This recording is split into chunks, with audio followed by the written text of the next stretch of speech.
Welcome to Comfort Zone, a podcast all about pushing your hosts, outside of their comfort zone. I'm Christopher Lawley, and each week I am joined by two incredible co-hosts. As always, I am joined by a Matt Birchler. Matt, I know the answer to this, but how you doing, buddy? Oh, I'm doing great, at least compared to yesterday. Yesterday, I literally would not have been able to record with you guys, but today, I'm good enough, and I have some tea with me, which is delightful. We'll try and take it easy on you. No crazy app that's going to upend your whole windowing on your Mac this week. Oh, that's my favorite thing, though. Oh, okay. All right. We are also joined by Niléane. Niléane, how are you? I'm fine. Hey, have you seen that Matt is truly obsessed? Like, he tweets about aerospace, he blogs about it, he videos about it. He's all about aerospace. And did you notice this morning he renamed birch.me to aerospace.me? Like, Wow. It's going a bit far, I think. That's some commitment right there. Yeah. You hate to see a good website die, but it happens. But another great website, be born. It'll join the other websites in the great Archive.org. server in the cloud. Archive in the cloud, something like that. Yeah. We have some feedback. Niléane, you mentioned you put it in here. So do you want to run through this stuff so Matt doesn't have to read it? Because it's kind of the first thing's about him. So I kind of feel bad making him read it. The first one is for Matt. So Sam wrote in, I agree with Matt. So well done already, Matt. I agree with Matt about the AirPods Pro 3. The fit is so much worse. Personally, I'm in between two tip sizes. One is too big and one is too small. They feel like they stick out further and wobble loose much easier while exercising. The twos stayed perfectly in and I couldn't even tell I was wearing them. Now I'm getting loud whistling noises from the right AirPod. It seems the seal isn't great and noise is leaking out and the AirPods whistle. You don't want your AirPods to whistle. Yeah. Usually. No, this is totally right.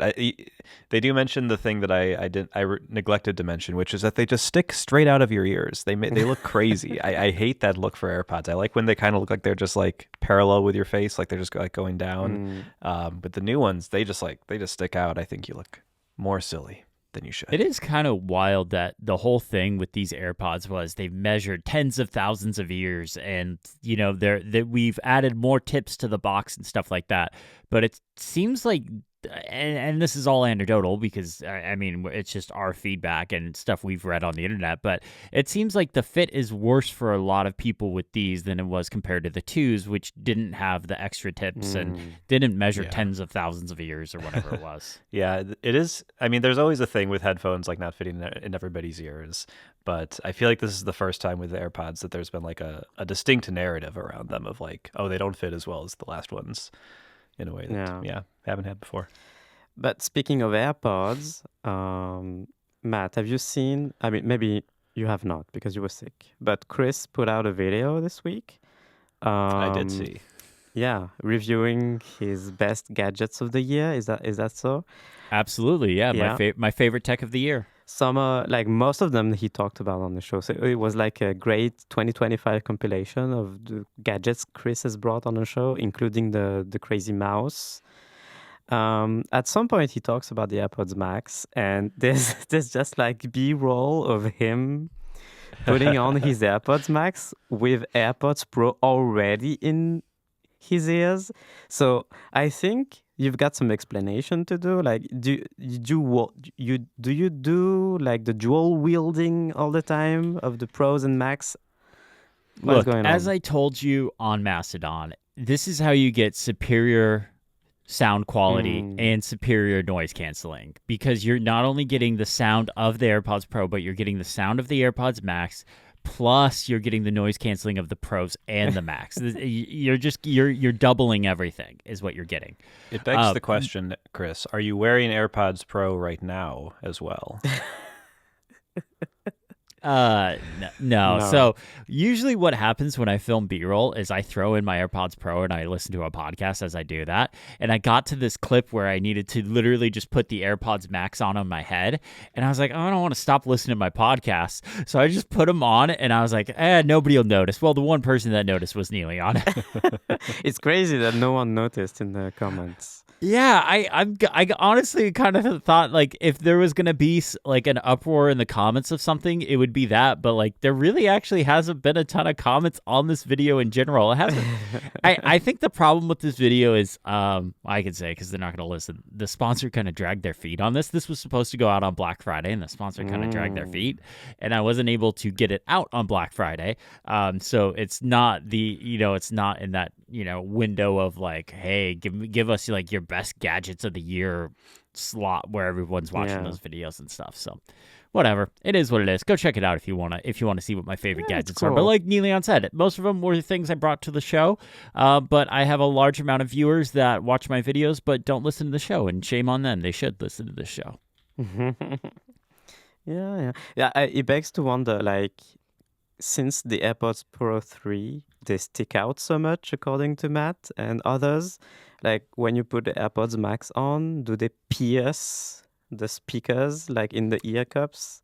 No, they were fine. You just stabbed your AirPods Max with the AirPods Pro? Yeah, no, I literally just I had the AirPods Pro 3 in. I just put the AirPods Max on top of them, and I recorded for like a minute of me just sitting at my computer working. Like, that was the B-roll shot.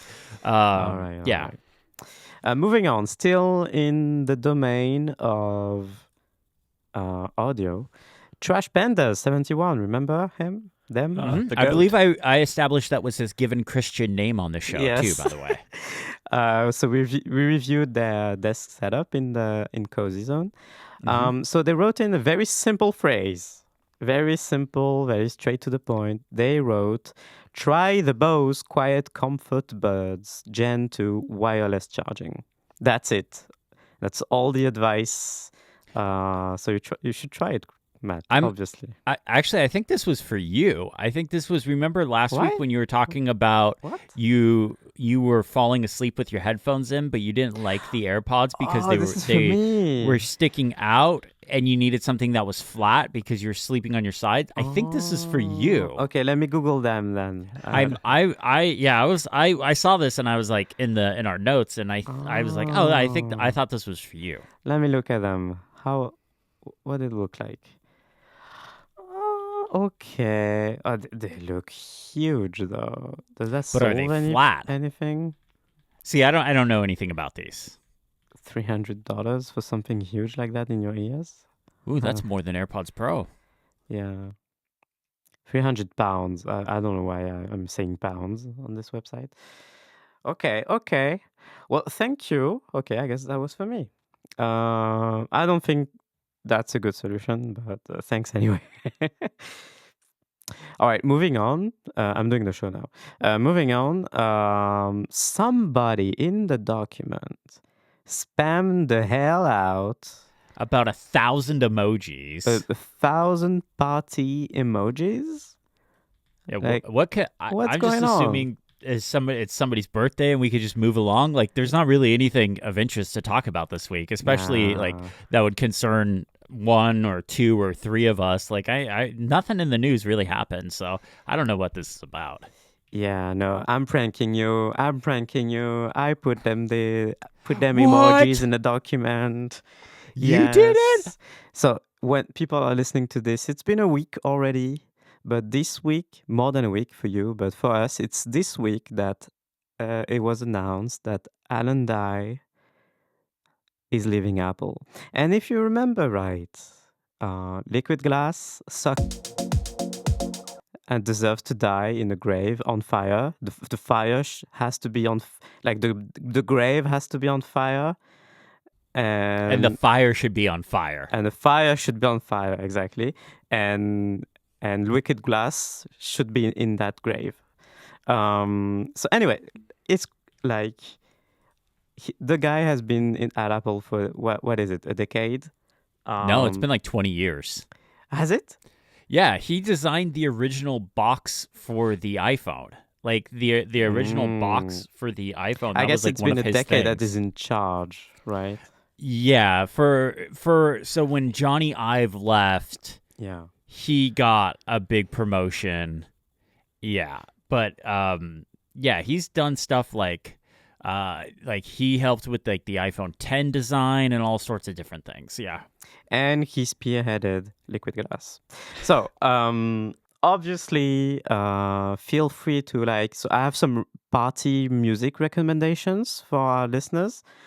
Black Eyed Peas Boom Boom Pow is a classic, like tons of fun. Strip out your clothes and dance into oblivion until you sweat all your water out. So that's a great song to start. Feel free to throw some Shakira in there, like embody the Shakira. 2000s. Shakira, yeah. Since we're approaching Christmas, maybe finish off with a Mariah Carey. Um, and maybe like if you want a mourn liquid glass, you can do Celine Dion, but not too much. Then straight back from the top, Black Eyed Peas, Boom Boom Pow. And you do that on repeat, and you will have a great party tonight to celebrate this news. Obviously, I don't adhere to like the cult of personality in both ways, like both like idealizing one person who's in charge of something at a big company such as Apple, but also I like to pinpoint those who are responsible, and he's responsible. he's responsible for for so many things gone wrong in terms of UI design.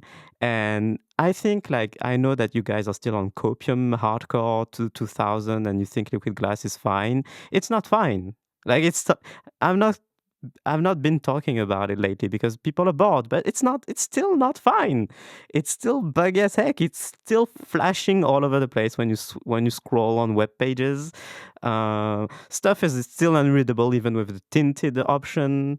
Yeah, go ahead, Chris. Since I have installed Tahoe, I have Yeah. come more around to your way of thinking. Thank It's you. fine on iOS and iPadOS. It's fine. It's not perfect. It's not great. It's not terrible. It's just fine. Tahoe is bad. Yes. Tahoe is thank you. Tahoe. Now that I've actually got to use Tahoe, like seriously use Tahoe, because I installed it on the MacBook Air and I used it for a little while and I was like, it's fine. But I've used it now. I'm using it on the MacBook Pro and I'm like, oh. This is rough. So, It's rough. Yeah. But Matt, I can't tell. Do you think Niléane's excited by this news? Well, I've done the important work and I've counted the ta-da emoji, and there are 2,272 of them. Oh my God. Which I think must be some sort of cryptic message. That must be an important number. I think it's the layers, the number of refractions you get with liquid glass when you use Oh it. my gosh. It's like the numbers on Lost. Like it means something, but Yeah. we're going to take 7 seasons in order to figure out what it actually means. Yeah, I'm happy about this, but obviously I'm not hopeful in any way because Apple is still Apple, Tim Cook's still there. There are some good news circulating about his replacement. Yeah, that's what I Yeah. wanted to bring up. Yeah, he seems like he's been at Apple since I was born, almost. 1999. Yeah. We're talking about John Turnus, right? No. No? Steve No, LeMay, is that it? Alan Yeah. Dye's replacement. Oh, Alan Dye's replacement. Okay. Yeah. So he's a UI designer who's been at Apple for super long, and I don't know, some folks I follow a bunch of former and current designers at Apple on Mastodon. Obviously, the current ones, they are doing their job and not saying anything. But the former ones, they seem really happy about the news. So yeah, we'll see. Yeah, it sounds like this guy. I don't know Alan Dye's. I don't know Alan Dye. I don't know Alan Dye's replacement, but the general sentiment across the board of people that know both parties. This seems to be like a positive change. So I want to point out someone that I really dislike, which is who is John Gruber. He wrote something insane today. I have to acknowledge this because people have been sharing his post. He wrote something insane today. He wrote that like mumbo jumbo. So Alan Dye, he left for Meta, right? And Meta is not a great company. And basically, his post is to say that not only Alan Dye's work was not good in terms of spearheading UI design, but also his moral compass is not good because he chose to go to Meta. Is essentially what he wrote. I'm paraphrasing. And what are you talking about? He's been working at Apple, who's given a golden trophy to Donald Trump. Like, what kind of moral compasses are we comparing here? Like, the bar is so low to the ground that living for Meta is not having a moral compass comparing to staying at Tim Cook's Apple. I mean, in fairness, he didn't this? say moral compass. It was more of a compass around design, not morals and the way we're talking about. But I understand what you're saying. No, I think his post is like. I think you're straw manning a little. I'm not. No. Anyway. All right. So Alan Dye's gone, but Niléane, you have something you wanted to follow up on. Yes. So the saga of storing my music continues. I had my music on a homemade NAS. Then I purchased a 2 terabyte SSD that I stuck on the back of my MacBook Air. And that was fine. And then I was made aware of a tiny new USB-C flash drive that SanDisk released just a few weeks ago. It's called the SanDisk Extreme Fit Pro or something like that. 1 terabyte. Slower speeds, but just fine for storing files if you're not working off of it. So I bought that. I got it. And so the short story is it's a mixed bag, but at the same time, it's amazing.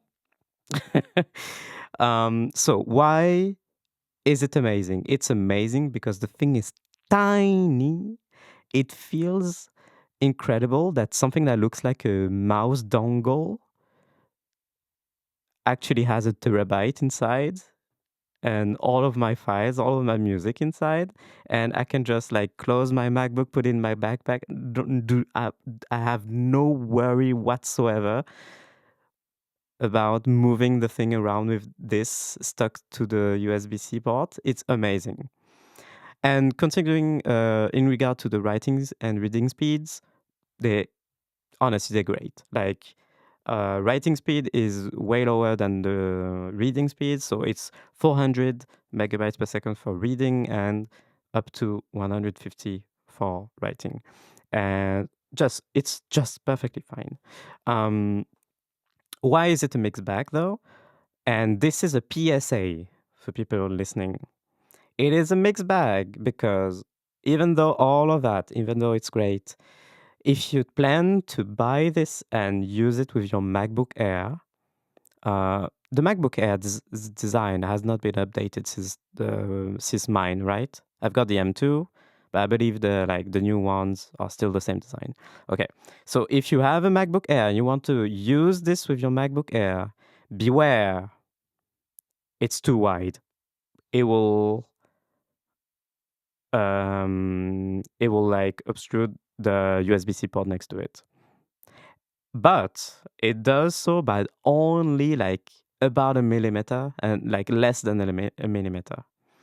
And I could I could even plug in the Thunderbolt cable next to it in the second port, but like they were bent and it felt very uncomfortable to look at it.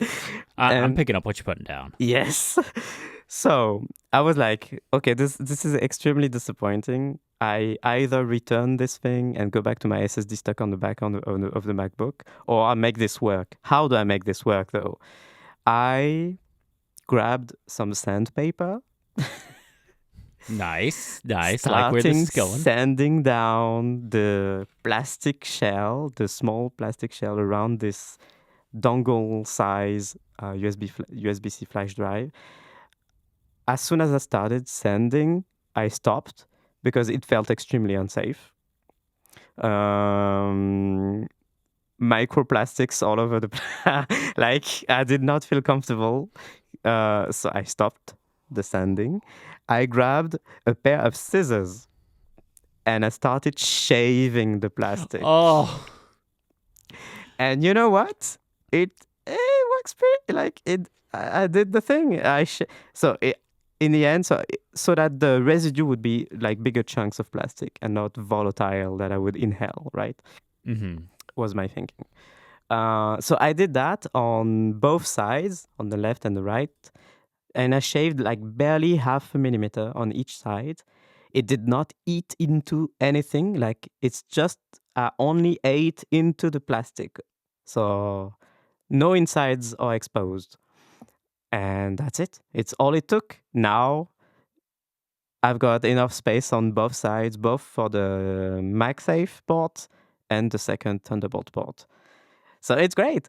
It's great if you want to do that. However, if you don't want to do that, don't buy the thing because otherwise you will lose a USB-C port next to it. And the MacBook Air only has USB-C ports on one side. So this will condemn all of USB-C ports if you don't shave off the plastic like I did. So I did that. I shaved the plastic. It looked horrible. So I wrapped the thing in thin black electrical tape, which looks extremely nice. Now you can't even tell that I touched the thing. It looks like it was brand new. I did a pretty good job. And that's it. Nice. Yeah. Nice. I like it. I like that you made it work for you.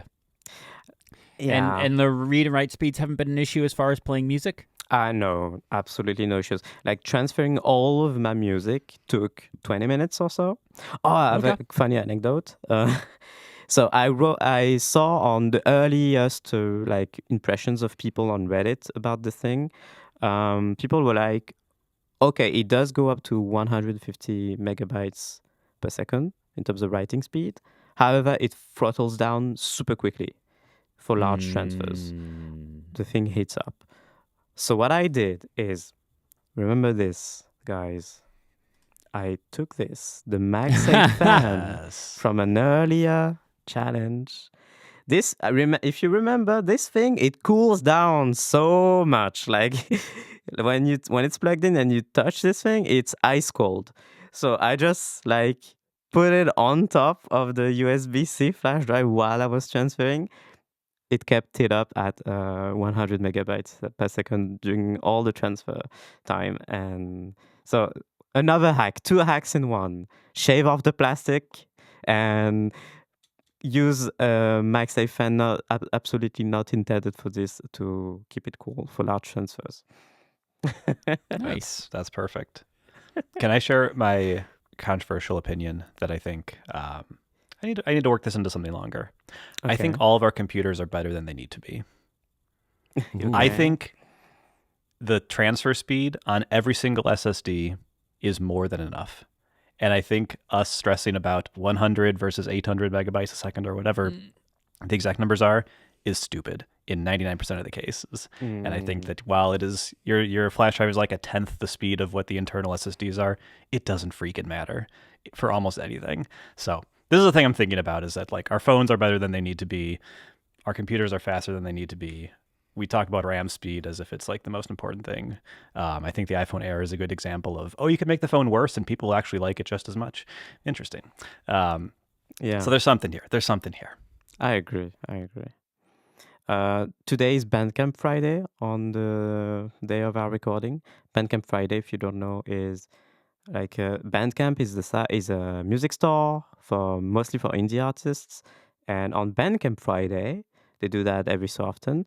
All of the share over all of a Bandcamp's share goes to the artists and the Oh, labels wow. directly. So on Bandcamp Friday, Bandcamp takes nothing. It all goes to the artists. So it's a common thing that people who use Bandcamp, they wait until a Bandcamp Friday happens and they purchase all of their stuff. So anyway, all of that to say, I purchased a handful of albums today on Bandcamp, and yeah, I just dropped them into Swinzian, which automatically copies them into the library on the USB-C flash drive. And yeah, just in a blink, all was there. So the transfer was fast. Nice. That's awesome. Yes. Well, we should probably get into the main show, considering we're 25 minutes in. Yes. Have you heard about Alan Dye, by the way? Okay, so Niléane, you have the first topic in the show notes. Unless you'd like me to go first. It's up to you. You've been talking a lot. So it's totally up we to can you. go first so we can break Okay. it up, yeah. All right. So, I have a few things I actually wanted to bring to the show, but there are a few small things. It's kind of an all the small things topic for me. And I wanted to talk about the tech experiments that I've started doing that are kind of going into the new year. I have a few things that I am doing that are kind of leading up to what I want my 2026 year to be. So the very first thing that I am doing, and I'll break these down, and then at the end, you'll kind of see how it's all coming together. But the very first thing I am doing is I am migrating my website from blot.im to Ghost. Oh. And yes, I love blot.im. It's very simple. It's very straightforward. So that's a CMS. Yes. So blot.im is like, it's kind of a web service. It's kind of like a Squarespace or a Ghost, but it's very, very simple. It's very simple. It's just all text files and stuff like that. It's super easy to work with, but it's very limited in what you can do. And I have some plans, and I don't want to announce anything now because I tend to do that where I announce stuff super early, and then a bunch of people are like, "You said this thing was coming, and it hasn't come." Like I've learned my lesson, so I have things coming and that I want to do that I can't do with blot.im, but I can do with Ghost. So I have been working on rebuilding my website, and it's just something I've been spending my nights doing. Like after when Danielle comes home from work and after we eat dinner, we'll usually watch TV or something. And we've been watching Mad Men lately. And I'll just sit there on my iPad. I've built the whole website so far on my iPad. Ghost, like if you go through Ghost's website and all that stuff, it works great on the iPad. Like it is fantastic. So I've been building it all. I've got the theme. I've got most of the pages set up. Right now I'm working on an automation to automatically, like when I post a new video or when a new episode of Comfort Zone gets posted, I'm working on it with Zapier right now to try and get like automation set up on the back end so that automatically comes over. And it's been great. Like Ghost has been fantastic. I'm excited to probably do a bit more writing than I've done in the past. Like I've had ideas for things that I'm like, this doesn't quite make sense as a video, but I would like to put it out there someplace, and a blog post would be perfect for that. So Ghost is the first thing I am doing, and I'm kind of hoping to have that launched by the new year. Nice. And you've got Matt to like explain all of the depths of Ghost. I've been doing good so far that I haven't needed to call up Matt, but I have had him like just right there. Like I'm like I know he's there if I need him. In slide over. Slide over. He's right there if I need him. But so far I've been good. So far, but I still have a little bit of ways to go. I made a checklist and to-do-list of all the things I want to do, and I've just been working my way through that checklist and just like, okay, here's all the things I want to have. I just got my gear page like all set up. So like you can go there and see like all the stuff that's on my desk, or all the stuff that's in my backpack, or all the camera gear I use, or all the like gaming stuff I do and stuff like that. Like you can go there and see all that, because like I kind of have that right now, but it was through like this Amazon thing. Like Amazon tried to make like their own like shopping network, and they still kind of do it for a while, and they paid people like me to basically live stream on their platform for a while, and it was okay. Mm-hmm. Yeah. You remember I was doing those Amazon live streams for like 2 months. So they were like, they paid people to do that, and I was like, okay, this is cool. And like I have like my own like page on Amazon with all my stuff, but what I don't like about that is it's just Amazon, and I have a lot of stuff that's not Amazon stuff. And like you like big camera gear, you shouldn't buy through Amazon because you get these weird third-party resellers, and that's how you get a box with rocks showing up on your doorstep. Don't buy camera gear from Amazon, people. So that's the website. The other thing I want to do, and this is actually something I said I would do going into this year, and that was switch to DaVinci Resolve. I said it last year. I'd gotten really frustrated with Final Cut Pro for the iPad because of the lack of updates and like the lack of like the huge missing features were driving me nuts. And I was like, okay, I'm going to try Resolve. And then Apple sent me the Mac Mini review unit, and I was like, well, I don't need to try Resolve. I have full Final Cut now.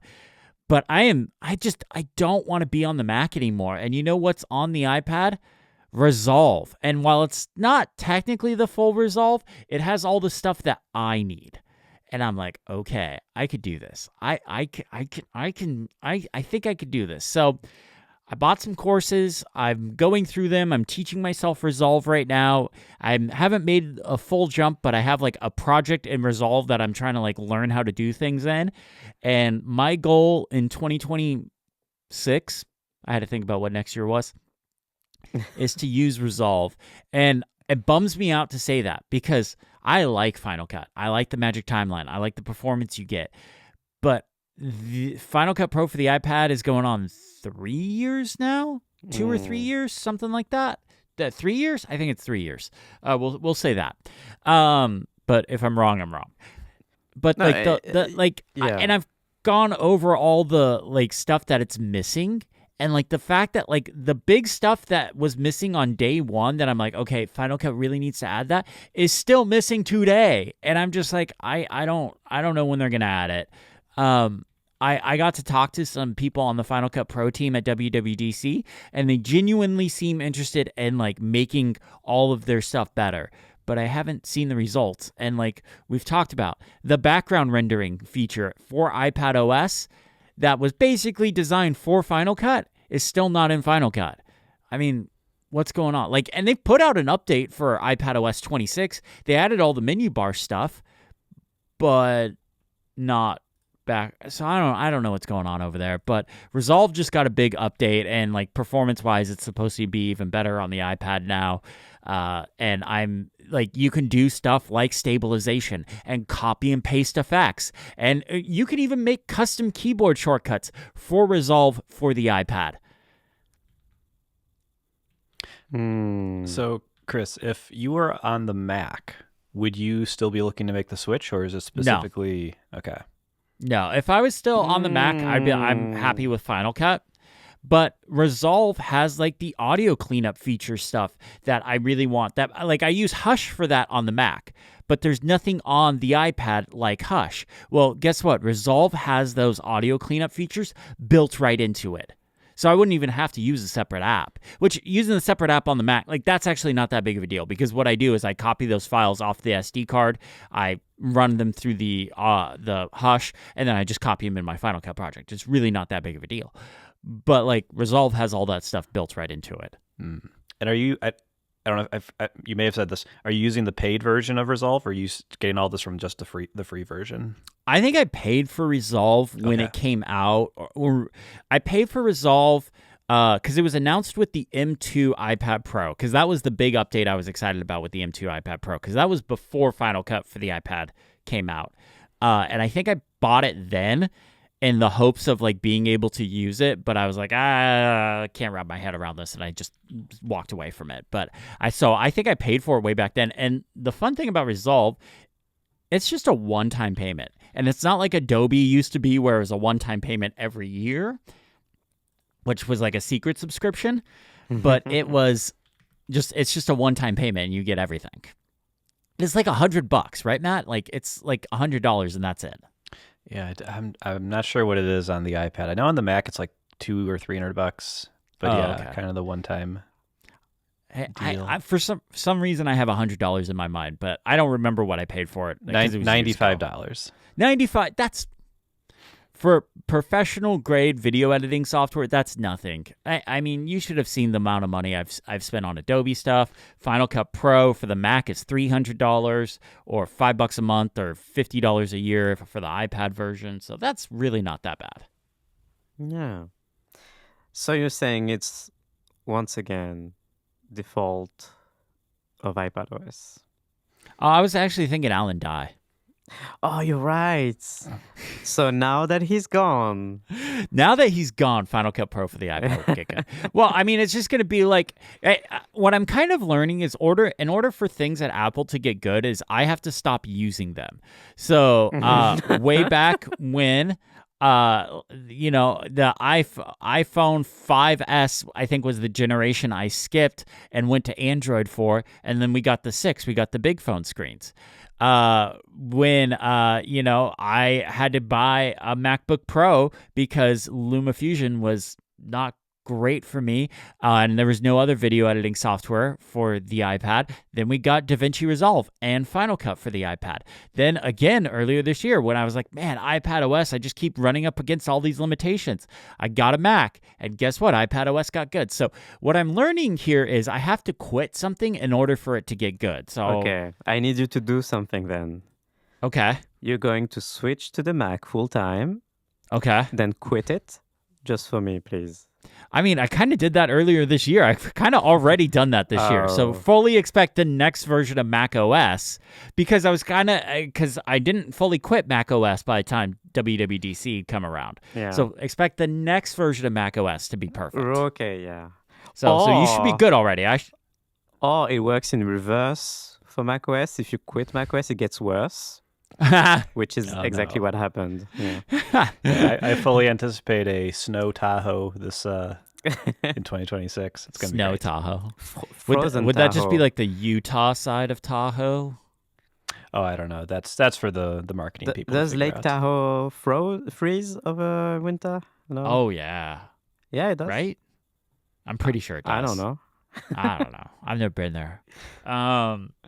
Okay, so the next thing I am doing going into next year. So far we've got moving website to Ghost, then we have switching to Resolve. So after that, the next thing is I am upgrading my camera setup.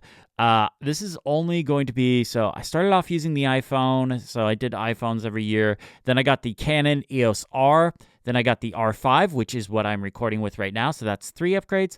It should be here next week, getting the Canon C50. And that, for those that aren't interested in camera stuff, what is significant about this versus all of the other cameras I have used is this is a cinema camera, meaning it is primarily made for video in mind. It can take photos, but it is primarily made for video. It has all the video menus from Canon. It has all the video focus features, whereas my R5 and the R before that, they were technically photo cameras, but they kind of fell into this weird hybrid category of like you can do photos and video, and that's what I liked about them is I could have one camera that could take care of everything for me.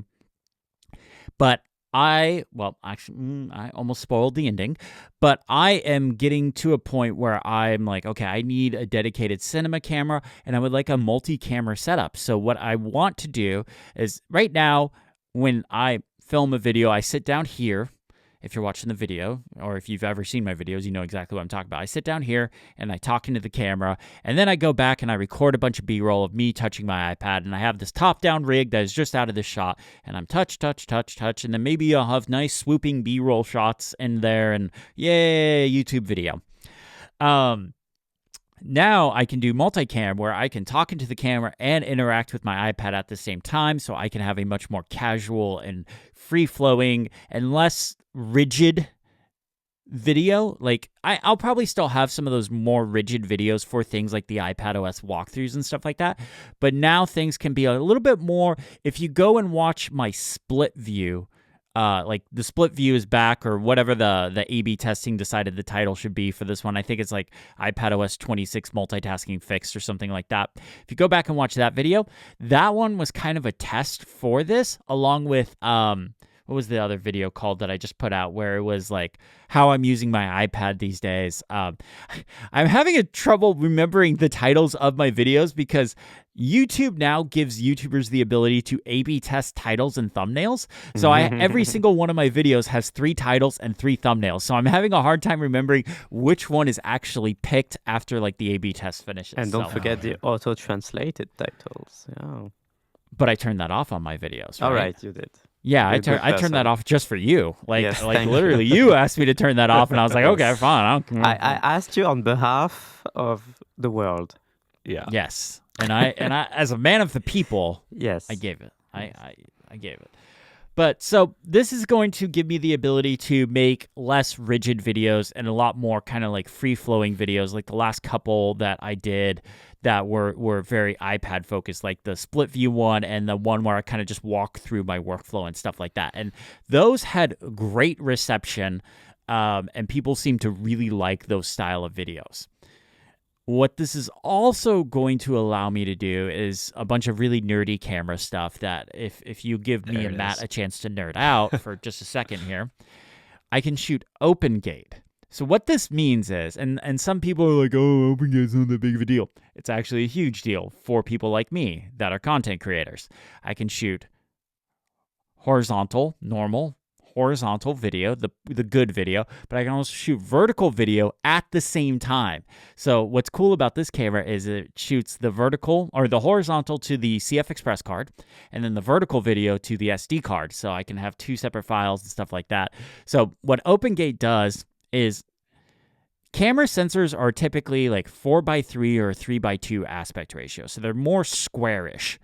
OpenGate allows you to shoot that whole sensor as opposed to just the 16:9 aspect ratio of that. It's using up that whole sensor. So you're able to basically get a much squarer image, but then when you import it into your video, you have more to kind of play around with. So you can do more and adjust things and things like that. So you have more real estate. So I can shoot 7K, but output as a 4K video. There's like things like 120 frames per second mode, so you can get like really slow sweeping shots. That's cool. Technically, my camera can do that now, but it's not great at that. 4K 60 oversampled, things like that. Whole bunch of things like XLR top handle built into it. Like it's really cool. I'm really excited about this.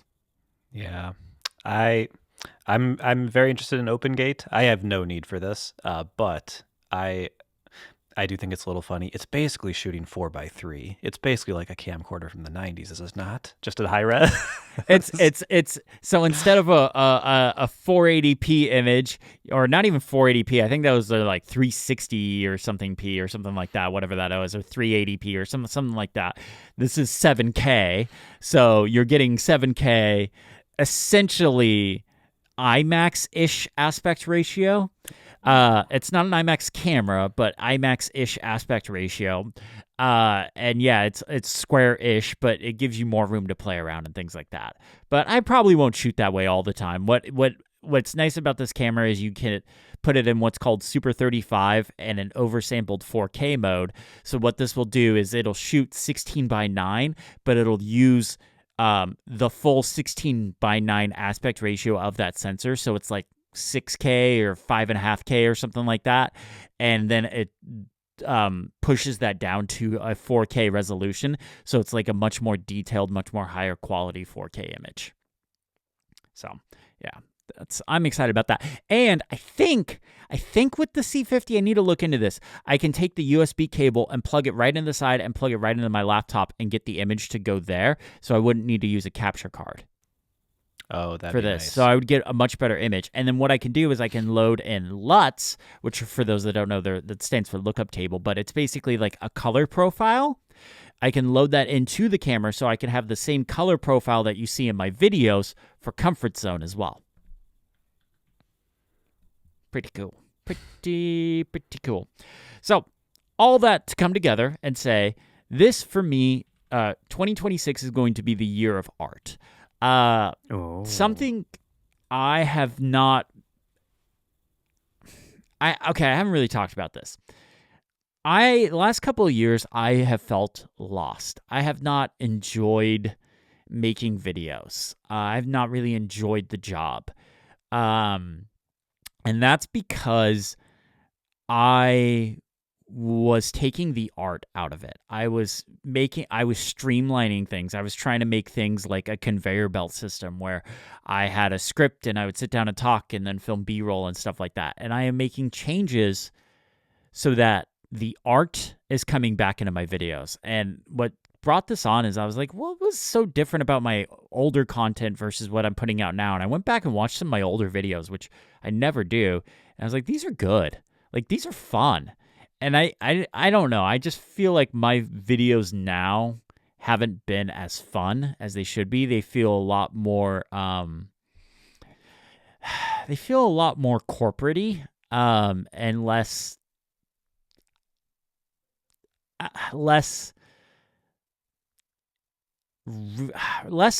fun, I don't know, less artistic.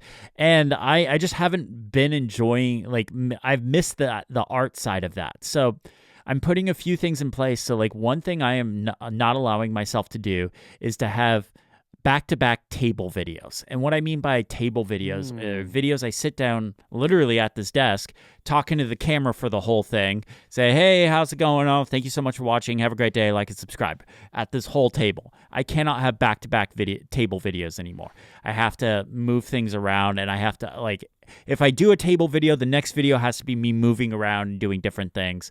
Now, I can't always guarantee the release schedule is going to be like that, because sometimes videos get delayed, sometimes sponsors things and stuff like that. But yeah, like, things get, so it may not release like that, but ideally the way I make videos will be a table video, a non-table video, so on and so on and so on. I'm also going to try and not have sponsors in every single video. Because when a sponsor is in a video, it means I need that video to perform so the sponsor's happy and the sponsor comes back so I can keep getting sponsors and then I can keep paying my bills. So what I'm going to try and do is have a couple of videos a month that are just fun videos, that are videos for me that may not perform necessarily great, but they're more... I don't even know. I'm mixing. I don't even know the words, but they're just more casual. They're more experimental. They're more, let's try something new. It doesn't necessarily need to be an iPad video. It may be a video about, I don't know, 3D printer, or maybe a video about retro gaming or something like that. Like, something that, like, I try that's different, and I'm just not going to put sponsors on those. I'll do like the YouTube ad stuff that's, like, built in, but I'm not going to put, like, oh, in this video is sponsored by, I don't know, Comfort Zone, whatever. You want to inject more form with the function. Yeah. And I want to have fun with the channel again. I don't feel like the last couple of years I've been having fun with the channel. I felt like it's become a business, and I mean, it is a business. It's how I pay my bills. It's how I pay my mortgage. And that's important, just to be able to pay my mortgage. But I also want to be having fun, because if I just want to pay my mortgage, I'll just go get a regular job. I'll just go get a regular day job, because that would be a heck of a lot easier. That would be so much easier and a lot less stressful. Because this job is the hardest I've ever worked in my life, and it is the most stress I've ever had in my life. I know what people are thinking. Oh, you just make YouTube videos, but it's not just making YouTube videos. It's also being your own accountant. It's also being your own lawyer. It's being your own boss. It's being your own time management. It's being your own, like, every aspect in a company. I am that. Yeah. So I mean, it's easy to make YouTube videos. It's harder once it's, like, your actual job. Like, a lot of things are fun as a hobby and easy as a hobby, but once they're your job. If I can make a recommendation, yes, it involves please. How you handle your microphone. On these more casual videos, what I would recommend is free yourself up. Take your microphone with you. Move around, flip a chair around and talk like you're an inspirational high school coach or whatever. See, I don't have to because with the C50, it has a top handle. And with that top handle, what that means is you can slide a shotgun mic into it. And I have a very nice shotgun mic right here, the Sennheiser MKE 600, if anyone is interested. And that can slide right in to the top handle. And there's XLR ports right on the camera that I can plug it right in. I got a 1-foot XLR cable, so I can plug it right in the mic and then right in the top handle. No need to hold a mic like a monster. I hear you. But I would hear you better with a handheld mic. Or handheld lav, even. That'd be the best. Oh God. I have lav mics. And guess where they get put? Right here. I also have a recommendation. Okay. Just as serious. Oh God. No, actually. Mine was serious. Yeah, me too. Okay. Like, how do you feel? And maybe that's not your thing, but just an idea. How do you feel about going outside?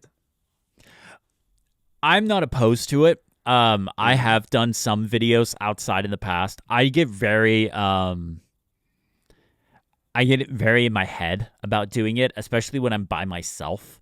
If I have somebody with me, it makes it a little bit easier. But when I'm by myself, I feel like I just look stupid doing it. Yeah, I get it. Also, where I live, it's not very interesting to look at.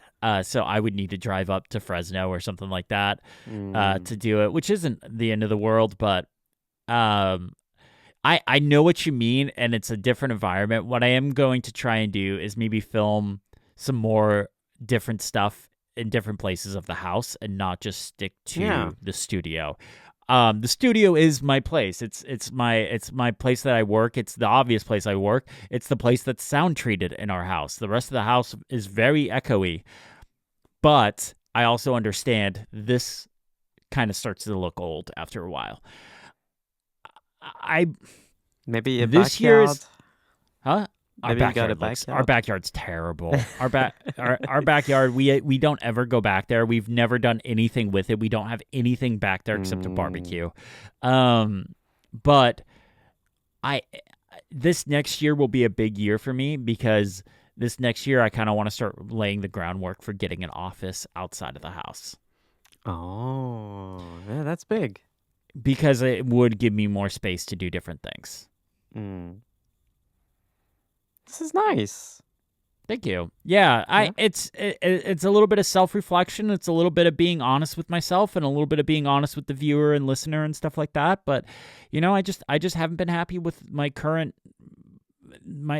process, and it's time to mix things up. It was either time to mix things up or quit, and I don't want to quit. I do love what I do. I really do love it, but the process of doing it has felt very uniformed, conveyor belty, not interesting, and I'm ready to mix things up. So I'm ready to try something different and experiment.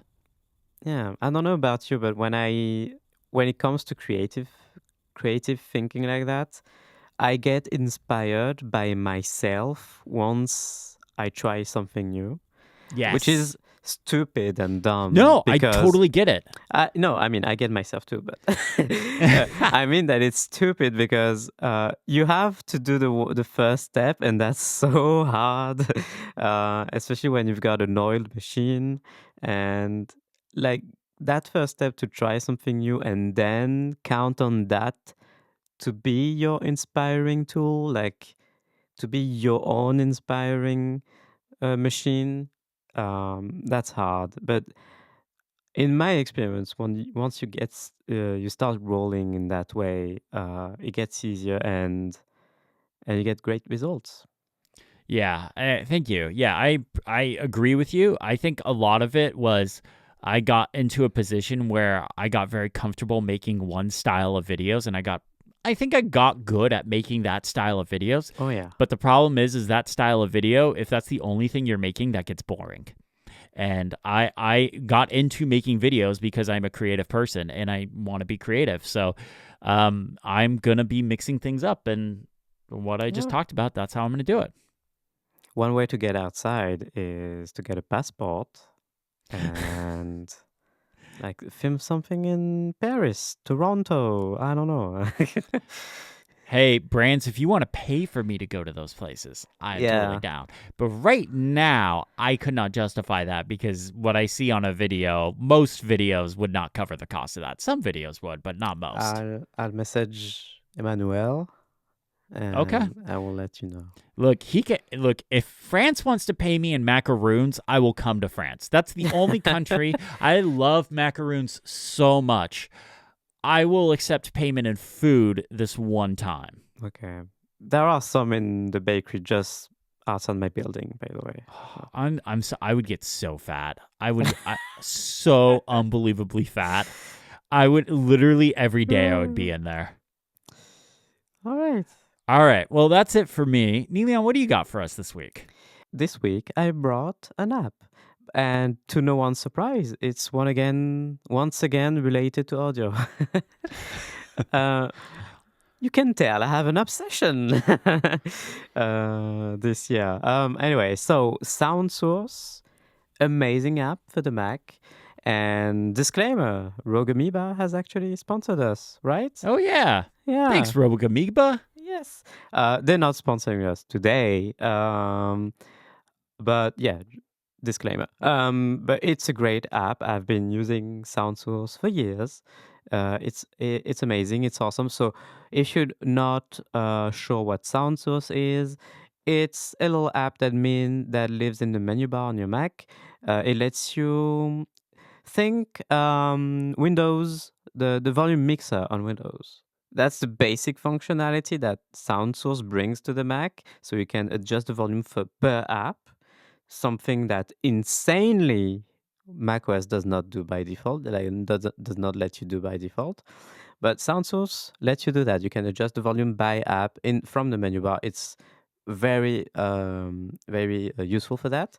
And however, it's not just that. It's a very advanced app, actually. It lets you redirect audio from one app to a specific output device.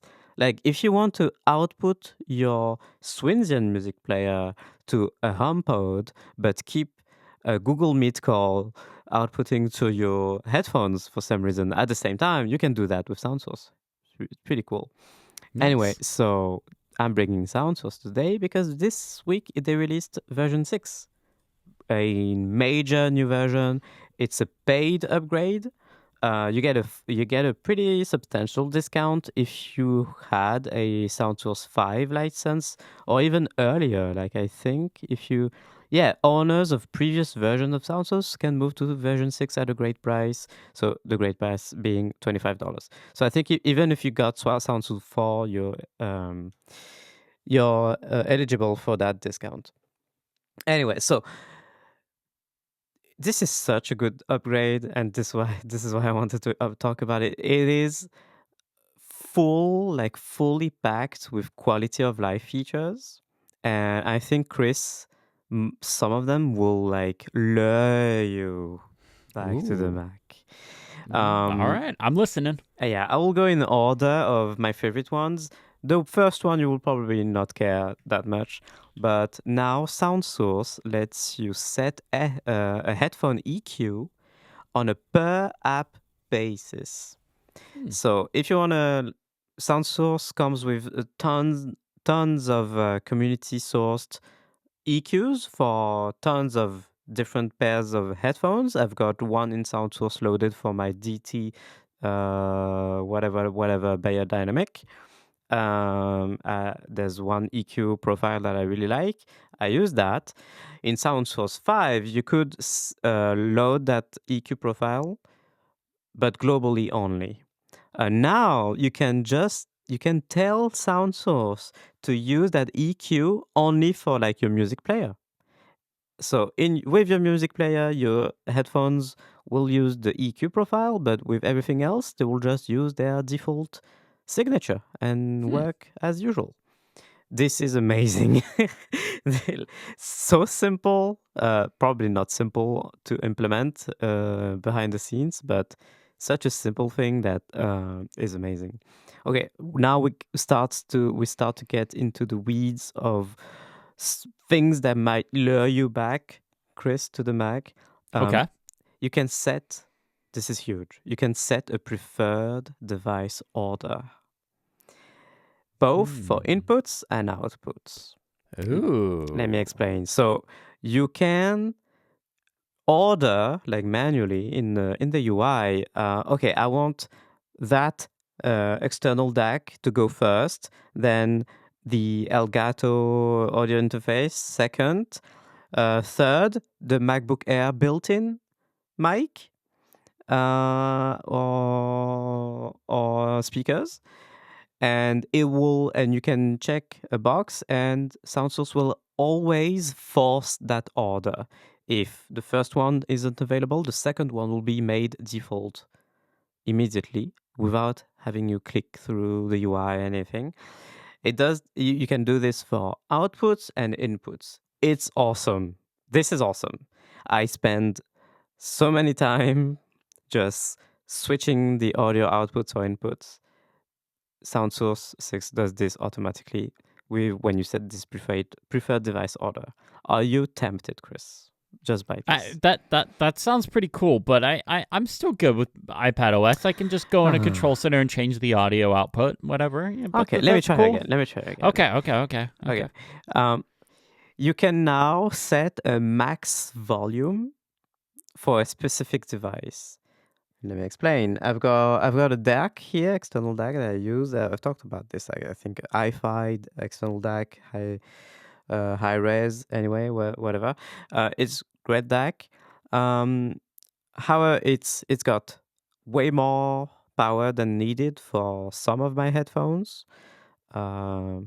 It can power like way higher ohms that are in my headphones, which means if I go too loud on the volume slider, it will destroy my ears.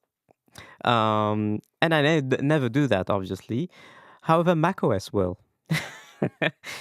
Sometimes, out of random, macOS will just boost the volume to the max. I put on my headphones. It's probably Alan Dye. It's probably Alan Dye coming into your house and doing that to your Mac. Like he's personally turning up the volume on your Mac. I know. Every problem you have with Apple products, it's Alan Dye's fault. That's the era we're in. It's probably right. We're in the Alan Dye era. Or are we in the Alan Dye era? Well, that's harsh. I mean, I don't mean it as he's dead, but I just meant he's gone. I mean, he probably like cannibalized labor, right, on macOS. I don't know. We're just anyway. This is amazing. So now, when that external DAC is plugged in, it has a maximum volume that it just not physically, but it just cannot go over. I've set it to 40%. Now, if I hold down the volume up button on my keyboard, it will never go past 40%, and it will never destroy my ears. So this is such a small feature that is great. I used to use something obscure to do that on my Mac that was called Volume Lock. It's on a GitHub repo. It's weird and ugly and very old, but it did the trick. But anyway, still not like, obviously you're not lured by this. You don't care, do you? I like max volume. I love blowing out my ears. Look, I listen to 80s hair metal. You know, if I can't turn Metallica or AC/DC up to 100%, that's a problem. So I'm good blowing out my ears. I already have bad hearing. Okay. Now let me try again. Now it can AirPlay to multiple devices at once. It's very fast, very snappy. You can group devices together and AirPlay to a group of devices all at once. You can blast audio with just one click to all your HomePods in your house. How about this? So, something I haven't talked about on the show, I have gotten rid of all my HomePods. I got really mad at them one day because they just stop playing music no matter how you start playing. Like if you tell them to start playing music or if you start airplaying to them, they would just start pausing in the middle, and then you would have to undo it and then redo it and then go back and go and then like Siri sucks, and like I was just like, they were causing me more headaches than what they were worth. and they weren't worth a whole lot because I sold them. And I had 2 of the first gen, 2 of the second gen, and 4 of the minis. I had a lot of them, and I hated those things. Like I just got to the point where I was just hate. But what I do have now is Sonos stuff, and Sonos is AirPlay compatible. Ah, there you go. So this is interesting. We're back. Now, We're back. now I mostly like if I'm gonna send music or podcast or something, I would usually do that from my phone. I wouldn't usually do it from my Mac because if I'm using my Mac, I'm usually in here. But that is an interesting. It would be interesting, like when we had people over for Thanksgiving to play music throughout the house. Yeah. That would have been interesting. Yeah. Yeah, you could do that with YouTube videos, and anyone can come up to the computer. Everyone could just be forced to watch me all the time. No, yes, sure. Yeah, that too. Okay, one more thing, maybe a couple more. Now you can customize the icons for audio devices. This is really nice because these icons, they show up in the menu bar. Oh, okay, This is I like that. so simple, but so nice. You can just tell at a glance which output is active right now because the default macOS one does not always do that. It does just for AirPods and HomePods, but any third party, it just will show the default speaker icon, and you can't tell at a glance, is it actually using my DAC right now, or the audio interface, or the build? You can't tell. You have to click and then. No, now with SoundSource, if you set a custom icon per device, you will immediately know, just glancing at your menu bar, which one is active. This is it so small, so nice. Is it the new menu bar items so that you can like group No. them together if you want? No? Okay. Oh, because you won't be able to group things? Yeah, you know how like in Tahoe, if it's the new menu Yeah. bar item style, you can like build groups and stuff like that? No one wants to do that. Like it's been, Oh, I okay, would. now it's been a couple months since Tahoe. Like, I don't think, like, I think we've overblown this thing. The new controls in the menu bar. I think we don't care. My take is we don't care. Let's not care about this. Let's not care about the super limited controls that can do this. Like this new API that developers have to adopt to do this. Not worth it. I don't want to group things together if they can't do anything. I was about to say a swear word, but if they can't do S, I don't care. I'd rather have them spam my whole menu bar width than be grouped together and not be able to do something. Okay. Yeah. Okay. This is my take. Okay. Okay, and this is great. One last thing. I have talked about a small GitHub utility once more found on GitHub that was called AirPods Sanity. Do you remember? That was months ago. That was a long time ago. It sounds familiar. So it's a small utility that I've always used since I've talked about it on the Mac. What it does is it prevents macOS from using your AirPods as a mic input, because if you let macOS do that, it will greatly degrade the audio quality of your AirPods. Because if the microphone is in use at the same time with your AirPods, your audio quality is terrible. It also helps you like prevent macOS from setting the iPod's microphone as the default, even though you can have a fancy mic in front of you, which macOS does still. You may have a super expensive microphone in front of you, and macOS will always default to the AirPods microphone, even though they sound extremely worse. So AirPods Sanity prevented that, and now this is built into SoundSource 6. You can just force AirPods to always be the output and never, never, never be used as the input. This is really good. I think those are my main like highlights. The bullet points that stuck out to me on the What's New page. That convinced me I need to yes, I'm getting the upgrade. This is great. I will just nuance a little bit. This is a 6.0.0. So there's not been any patches yet, and you can tell the thing is laggy. Like the new UI in the menu bar is laggy. It has crashed on me a few times. Right now, there's a bug that just reported to Rogue Amoeba this morning. No audio in WhatsApp. The WhatsApp for Mac, when I tried to do calls today, I could not hear them. People could hear me, but I could not hear them. And I know this is related to SoundSource because as soon as I quit SoundSource, all works again. So something is interfering between, like, something is going wrong between WhatsApp, the app, and SoundSource. So just couple of words of caution there, but it's Rogue Amoeba. They fix that stuff pretty quickly. I'm confident it will be fine in a matter of time. But anyway, I think it's a great deal. It's a great app. I love that the way that they've been promoting this upgrade on Mastodon and stuff. They basically telling people, if you use audio on your Mac, yeah, you need to get this.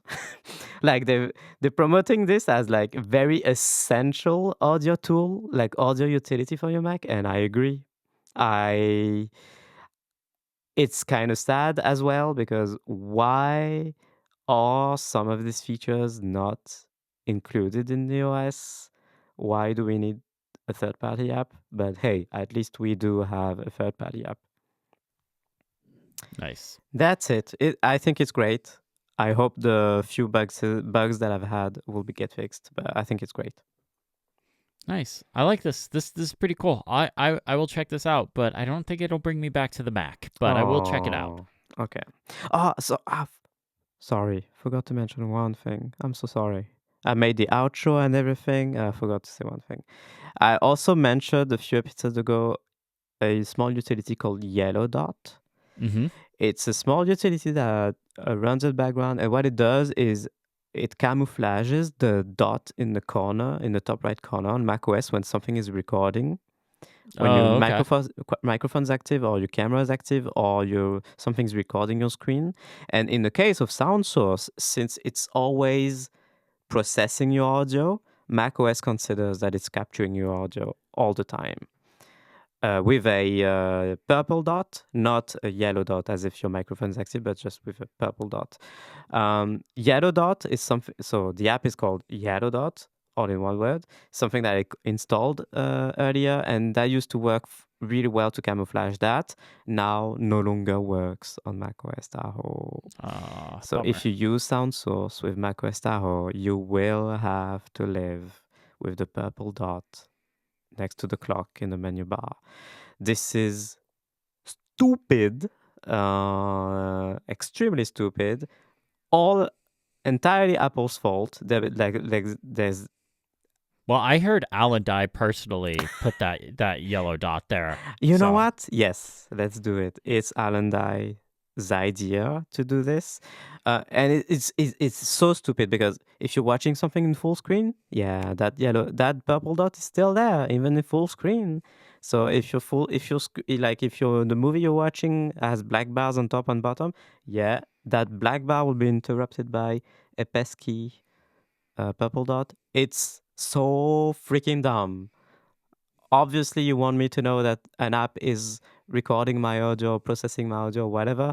Just let me Touch ID the hell out of it and get rid of it. Let me get rid of it.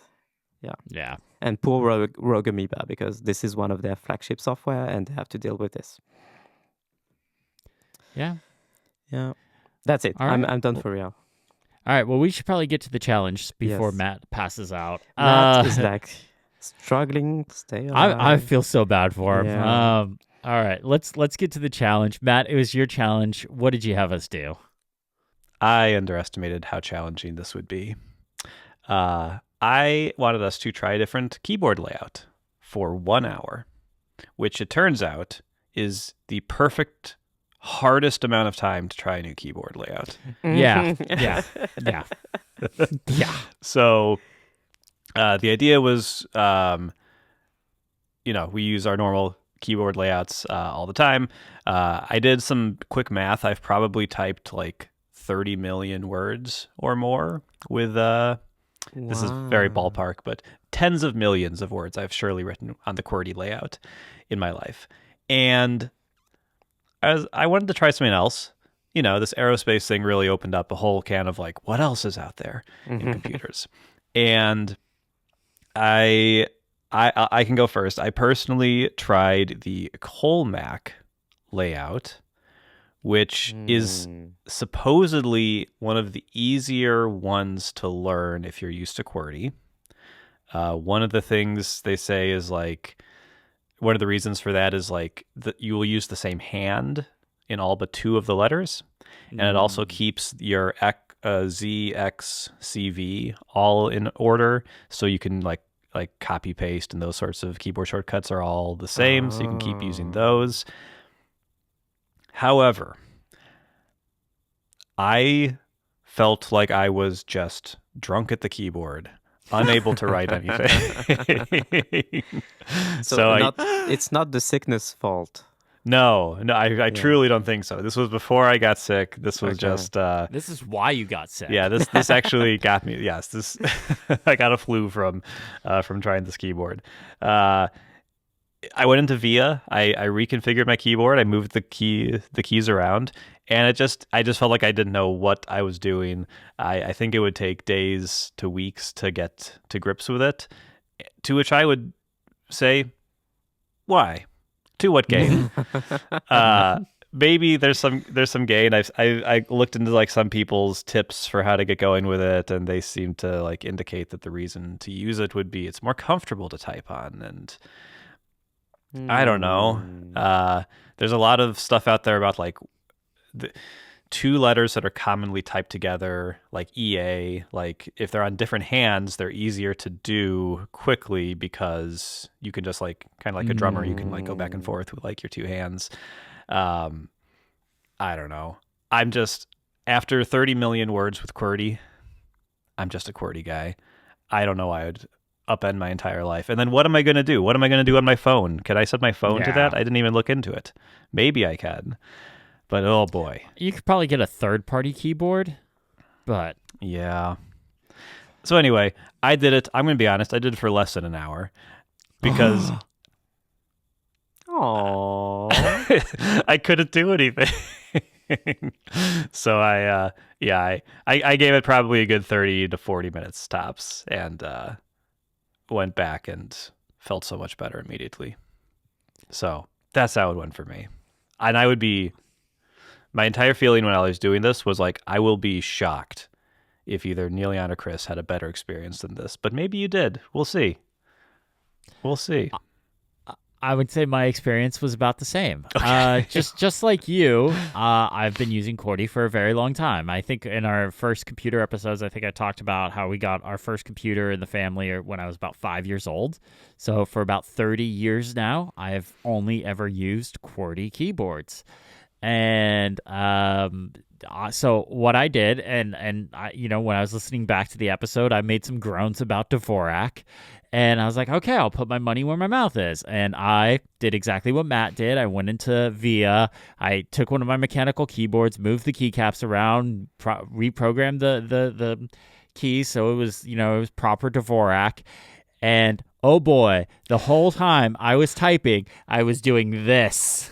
I was one finger hunting and pecking. I could not figure out how to type in Dvorak. And like Matt, I looked up some tips, and it was like, just keep using it. You'll get used to it. And I'm like, no, this will not happen. So I set a timer. I used it for the hour. It was the longest I had typed for the shortest amount of words I have possibly ever typed.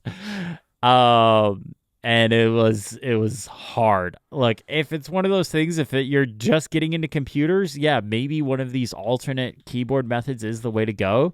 But like Matt alluded to, we live in an age with smartphones and virtual keyboards and things like that. And I'm sure there's third-party Dvorak keyboards and stuff like that, and maybe Colemak keyboards and stuff like that. But like, it's just not worth it, man. Like, I think we've just settled on QWERTY, and QWERTY's the way to go. Like, could you imagine being like a Dvorak user for 30 years and then like being in IT or something like that, and then having to sit down at somebody else's computer? You'd be like, what the is this? Like, I can't type on this QWERTY keyboard. Like, yeah. So it's, man, it was tricky. It was very hard, and it was funny just watching me do this, but. Yeah, I think I did just about as well as Matt did. Niléane, how'd you do? I'm happy now because I have the more interesting segment to this in this challenge. Okay. So I opened day one, which is my journaling app, because in there I've archived the blog that I used to keep online when I was between 13 and 16. It's down now. Don't bother looking for it. But I've kept all of it. I will read to you now something that I wrote on, what was the date? On March the 10th, 2012. It's a very small blog post. Okay. The blog post is called Adopting the BÉPO layout 8 months later. Okay, that's the title. 8 months ago, I decided to radically change my keyboard layout. How crazy was I? You must know that BÉPO, so that's B-E with an accent, P-O, those are the first 4 letters instead of QWERTY, is a keyboard layout that was created according to the Dvorak method, right? And that method just thinks about keyboard layout in a way that's more ergonomic and more logic. What's the point? BÉPO, I'm still quoting myself, by the way, from 2012. BÉPO is at the same time better adapted to the French language, using its palette of accented letters and special characters that are typical to the French language, and more ergonomic. Whether you believe me or not, I do a lot less typos now, and I'm more at ease than ever before, thanks to BÉPO compared to AZERTY. AZERTY I already talked about, which is the French equivalent of QWERTY. The blog post keeps going. There's a H2 title in that blog post, and that H2 title is "I'm doing well." And it says right below, "No, I'm not dead." The first 3 and 4 weeks were extremely difficult. It was hard to suddenly go back to a crawl speed when typing anything on my keyboard. But today I use no stickers. And why do I say that? Because at the time I used to print stickers and put them on top of my keys to learn the new layout. So now, the blog post says, now I use no stickers, no special keyboard, but my classic AZERTY keyboard with all of my 10 fingers. And in the end, I am able to type blindly on my keyboard with the BÉPO layout, and I feel extremely smart. So that's the blog post that I wrote in 2012. And I thought this challenge was a great opportunity to try it again today in 2025. And I did what you did. I tried it for an hour. And it's like, you know how when you learn to ride a bike, you don't touch a bike for 10 years and then you ride a bike again and it's like second nature. This is what happened to me. I am still able to type blindly on the BÉPO keyboard layout. Wow. Which is insane because I've put a link in the show notes if you want to take a look at that layout. It's a crazy layout. It's got absolutely nothing to do with the regular AZERTY keyboard layout. There are 4 E's on this keyboard. Whoa. Yeah, we have 4 E's in the French language. That's too many. Why you do just need need the so one. many E's? when you're watching Wheel of Fortune and they say, I want to buy a vowel, and you say E, like they're going to have to be like, okay, which one do you want? So, yes, there's the E with the right-facing accent, the E with the left-facing accent, the E with like a small hat on top. There's also an E with double points, umlauts, the German would say. It also has special characters with the SEDI, which is the C with a little dinghy on below it. On the BÉPO layout, it's right next to the enter key, the return key on the right, if you want to look at it. It's got the French quotes. Then it's got your Euro sign too, which your Euro sign is also basically an E. That's true. And the logic of the BÉPO layout is all the vowels are on the left side of the keyboard. All of the consonants are on the right side of the keyboard. And the middle row is meant to be the most used letters of the French language overall. Just the middle row. But you have like colon, semicolon, and yes, and exclamation mark going through the center. Like, yes, the idea is that those characters are super used in the French language, so they are right in the middle, splitting the vowels and the consonants are the sounds. I don't think that's right. That's not how I understand French. That doesn't make any sense. So this is crazy. What's funny is that at the time, so by the way, in 2012, I was 13 years old. So, like, I did not have a ton of friends. And maybe this explained a lot on the person I became. Anyway, at the time in 2012, it's still super niche. This layout is still super niche. It's made and maintained by like a small association of enthusiasts. And at the time, even as a 13-year-old, I used to hang out with the people making the layout. But a lot has happened since, because now BÉPO is a government-sanctioned keyboard layout that's recommended by a government agency in charge of the French standards. It's still not the default keyboard layout that ships on computers, but now it does ship on some computers.